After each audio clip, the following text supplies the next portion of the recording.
Maraming salamat sa ating tagapagpakilala, sa ating minamahal na incoming Mayor Maria Sheila Hani Lacuna Pangan, and incoming Vice Mayor John Marvin Yul Serbunieto. Palakpakan natin.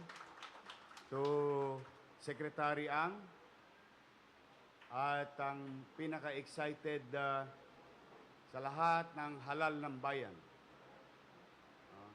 Simulat sa pool, since 1998, naririnig ko na sa kanya to lagi. Lagi niyang pinanggigigilan, no?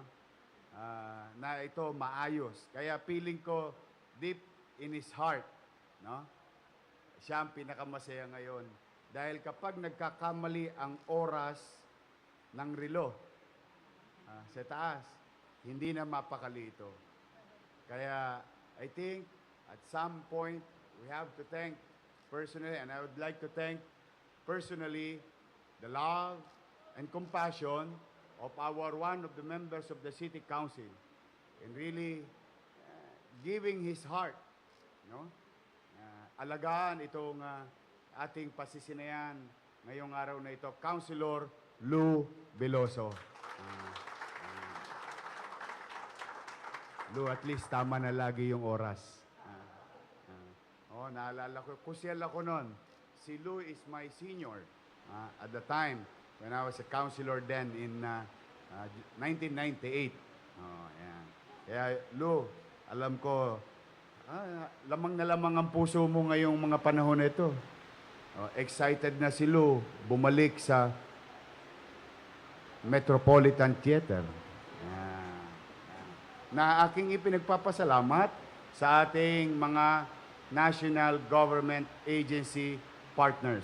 As like what Jeremy Barnes said a while ago, I think, in my modest assessment, that I think this is the first time that the city government created synchrony and harmony with all national agencies in the city of Manila, particularly with the culture and arts and heritage of our city.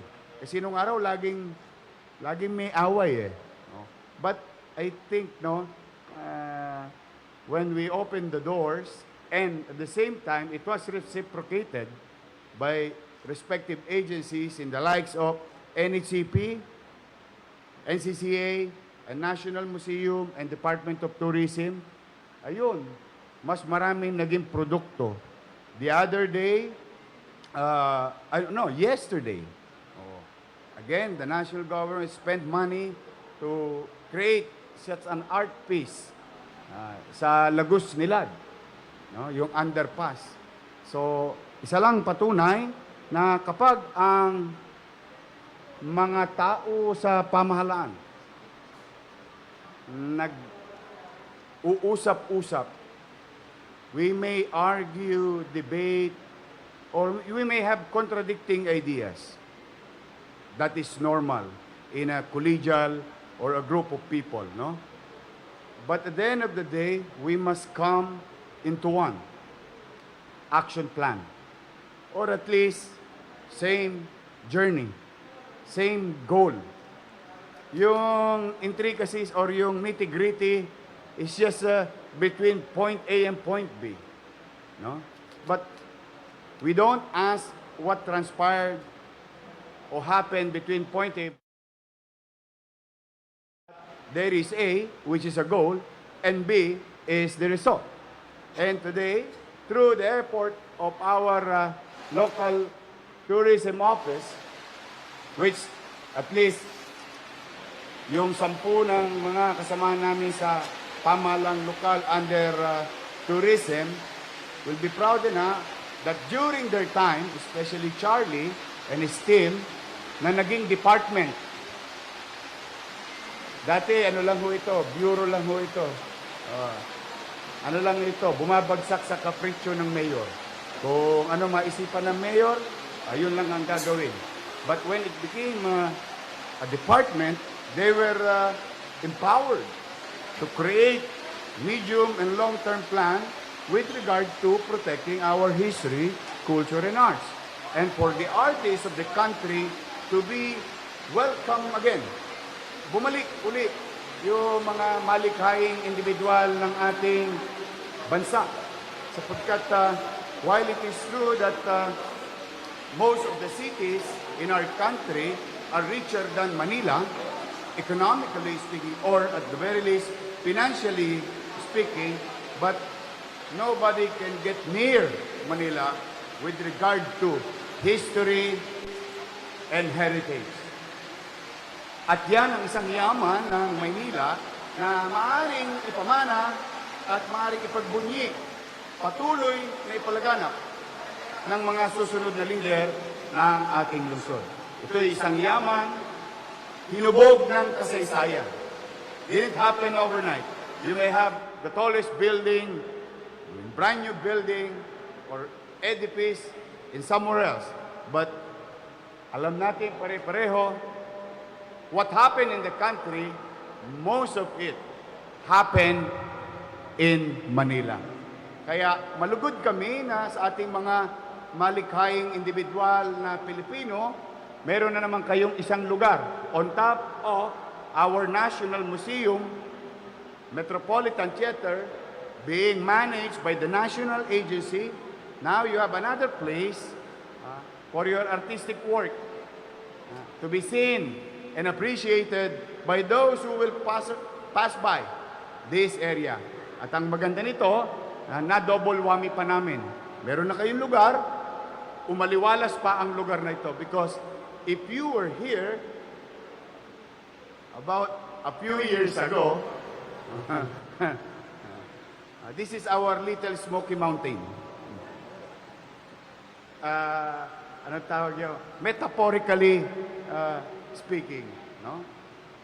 But when we saw it, and maraming salamat sa US State Department, when I was sent in 2012 in America, I saw a place relatively pareho.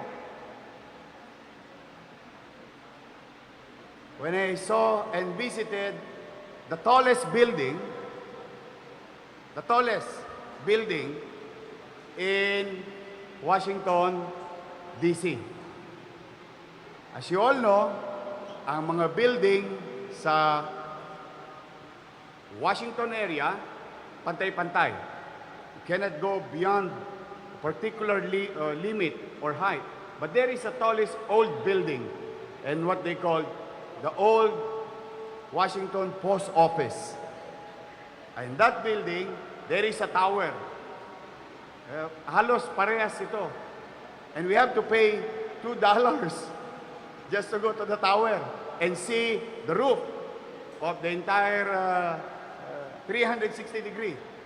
Kasi magandang disiplina nila doon sa architectural rules and regulation, no? Protecting their heritage. So when I saw that, sabi ko, pwede natin gayahin. I told Charlie, tirahin nyo na yung clock. Mag-usap-usap na kayo ni Lo. Una, itama nyo muna yung relo.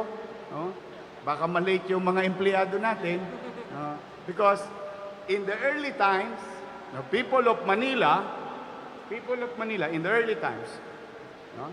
Not so long ago, but in the early times, we look at the tower because, as you all know, there is north, south, east, west clock.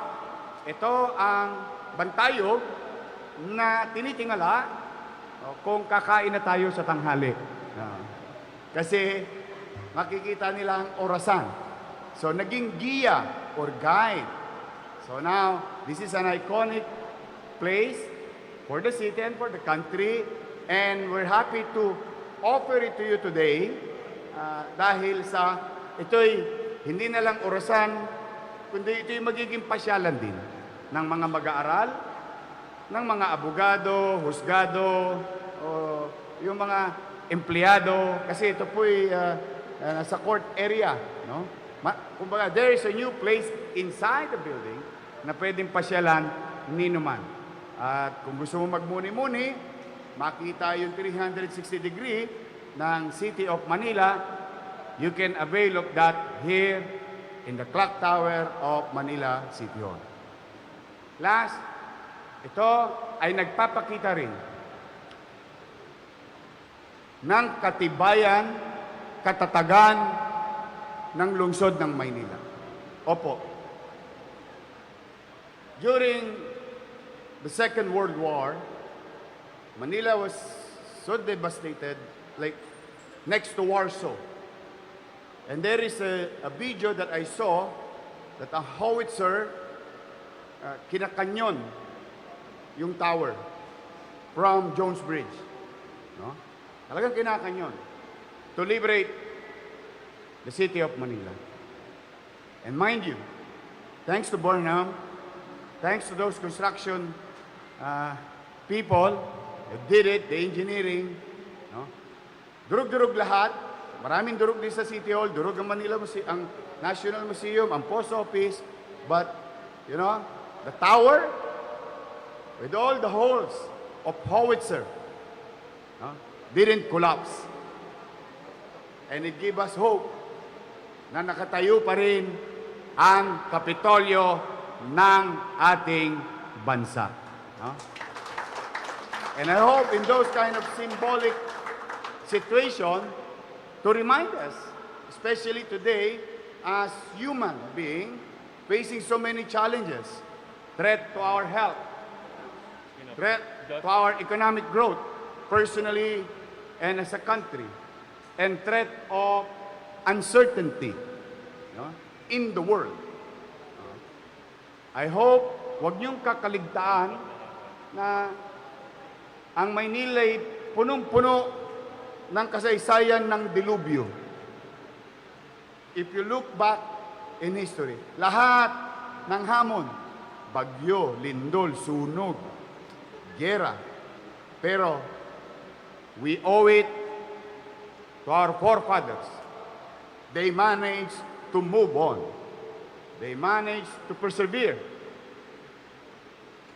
They managed to exist so that today, tayo magtamasa ng mga bagay na sinakripisyo nila nung araw. Naging matatag sila. Kaya yan ay maging, ang clock tower na ito ay maging ala-ala na tayo'y maging matatag sa buhay. Na ang pagkakadapa ay magiging tanda ng karanasan sa pagkakamali sa buhay. But what matters most, at the end of the day, tayo, bangon, move on. Yan, sana ang maging simbolo ng clock tower na ito pag kayo ay naglalakad along Loton or sa dako ng lungsod ng Maynila pag nakikita ninyo ang clock tower na ito. So muli, palakpakan natin ang DTCAM. And again, I'm very proud, I'm really proud of National Museum, NHCP, and NCCA.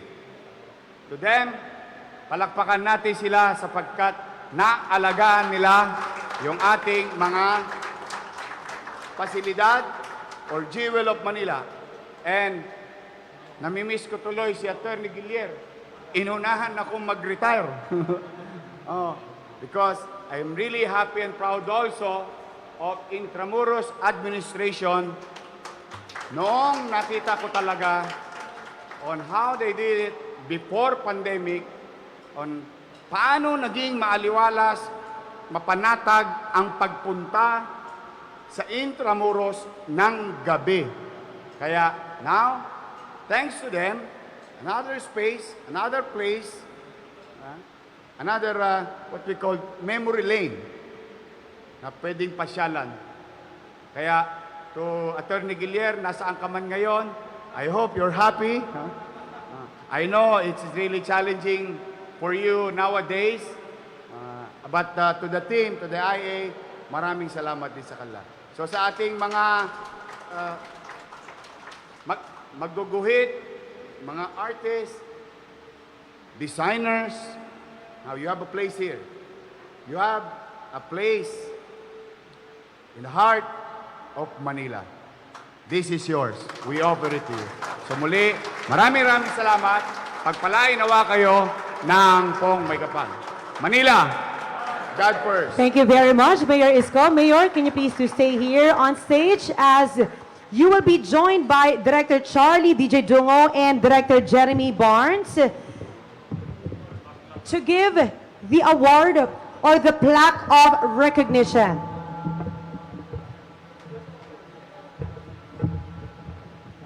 Ladies and gentlemen, moving on to the next part of the program, the awarding of the plaque. We would like to invite on stage to receive the plaque of recognition to USEC Penelope D. Belmonte of National Anti-Poverty Commission.